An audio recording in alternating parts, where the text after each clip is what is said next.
আত্মার কি কোনো বৈজ্ঞানিক ব্যাখ্যা আছে? স্বপ্ন দেখি মাঝে মাঝে আমরা, স্বপ্ন সত্য হয়, তো এই স্বপ্নের বৈজ্ঞানিক কি ব্যাখ্যা আছে? বিজ্ঞান কি এই পর্যন্ত যেতে পারবে? নাই। অতএব সব কিছুর বৈজ্ঞানিক ব্যাখ্যা বুঝতে হবে না। যে ফেরেশতা আবার কি জিনিস, জিন আবার কি, ইসলাম এগুলোতে কেন বিশ্বাস করে? সুবহানাল্লাহ। মানে তাদের বক্তব্য হচ্ছে ল্যাবরেটরিতে যেটা প্রমাণ করা যাবে না সেটার অস্তিত্ব নাই। প্রত্যেকটা বস্তুকে হয় কঠিন হতে হবে, না হলে তরল, না হলে বায়বীয়, আর বাইরে কিছু নাই। সব কিছুকে এই বিজ্ঞান দিয়ে ব্যাখ্যা করতে হবে জরুরি না। এর ঊর্ধ্বে অনেক কিছু আছে।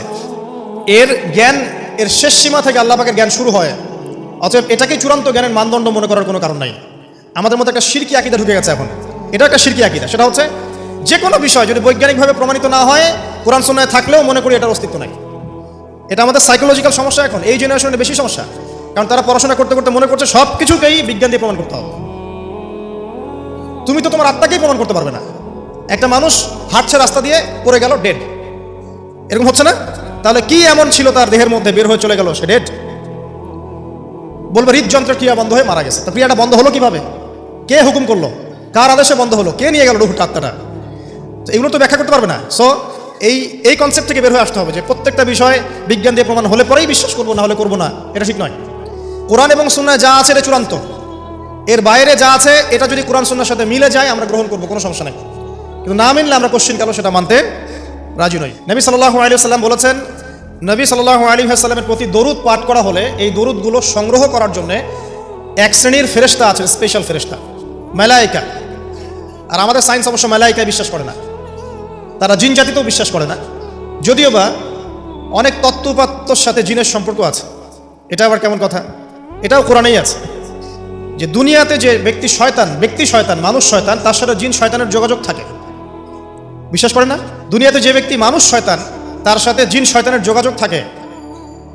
একটা হাদিসে এমনও পড়েছিলাম আমরা স্টুডেন্ট লাইফে, আল্লাহ রাব্বুল আলামিন যখন কোনো আদেশ নাজিল করেন তখন ফেরেশতারা সেটা নিয়ে ডিসকাস করতে থাকেন আসমানে, এবং জিন জাতি প্রথম আসমানের কিনারা পর্যন্ত পৌঁছে যায় এবং সেখানে গিয়ে কানে শ্রবণ করার চেষ্টা করে কি নিয়ে আলোচনা করা হচ্ছে।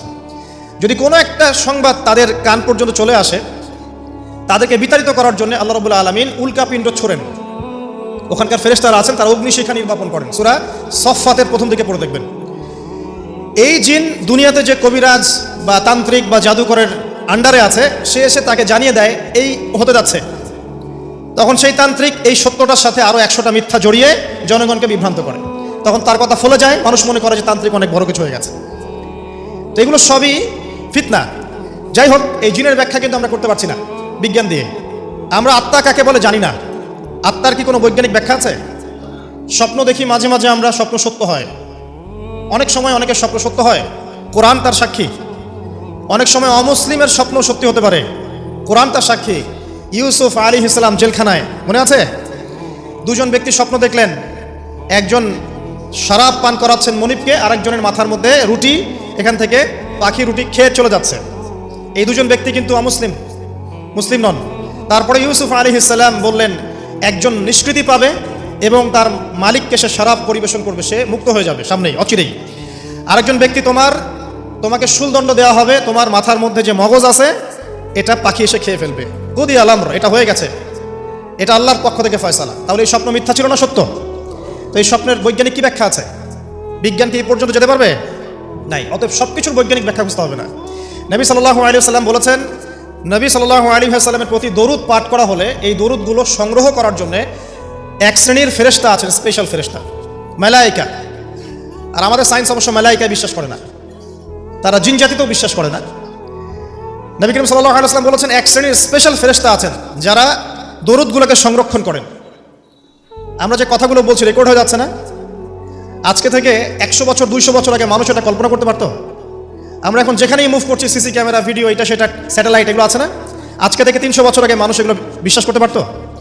আজকে থেকে 1000 বছর আগের কোনো মানুষকে বলেন যে স্যাটেলাইট দিয়ে পুরো বিশ্ব নিয়ন্ত্রণ করা যায়, সে বলবে যে পাগল, তার মাথায় ঢুকবেই না স্যাটেলাইট কি জিনিস।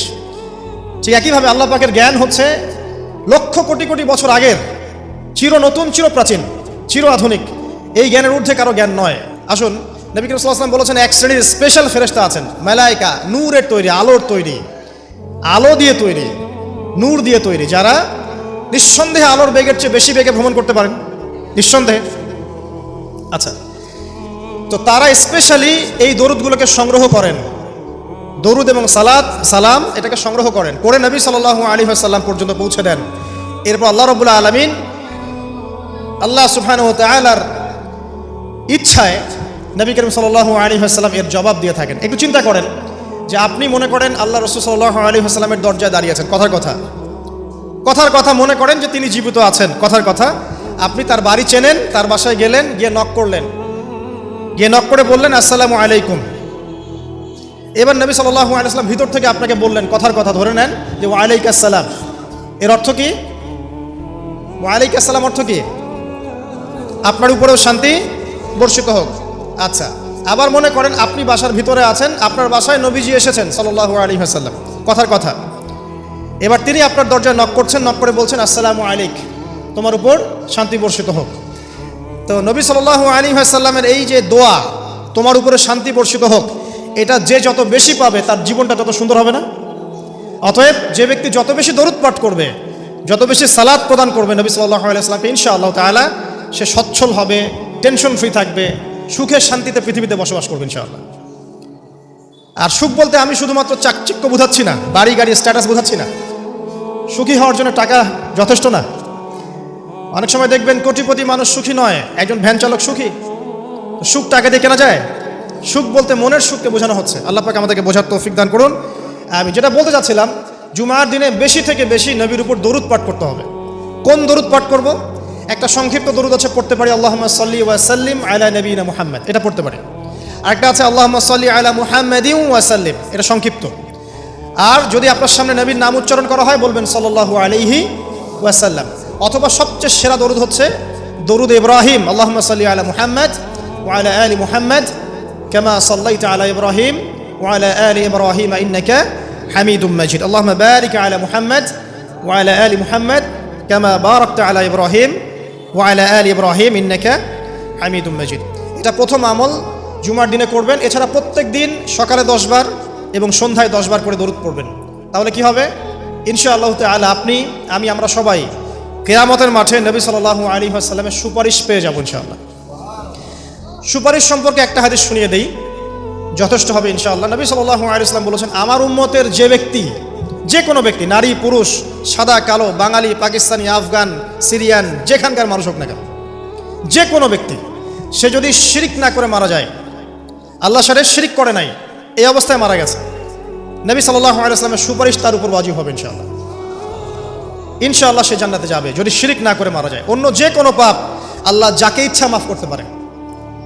আল্লাহ পাক আমাদেরকে শিরিক মুক্ত আমল করার তৌফিক এনায়েত করুন, আমিন।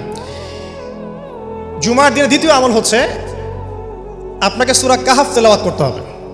এটা খুবই ইম্পর্টেন্ট একটা আমল। জুমার দিনে সূরা কাহফ অবশ্যই তেলাওয়াত করবেন। যদি পুরোটা তেলাওয়াত করতে নাও পারেন, কমপক্ষে প্রথম 10 আয়াত, শেষের 10 আয়াত তেলাওয়াত করবেন। ফজিলত, আল্লাহ রাব্বুল আলামিন আপনাকে মসিহুদ দাজ্জালের ফিতনা থেকেও বাঁচাবেন ইনশাআল্লাহ।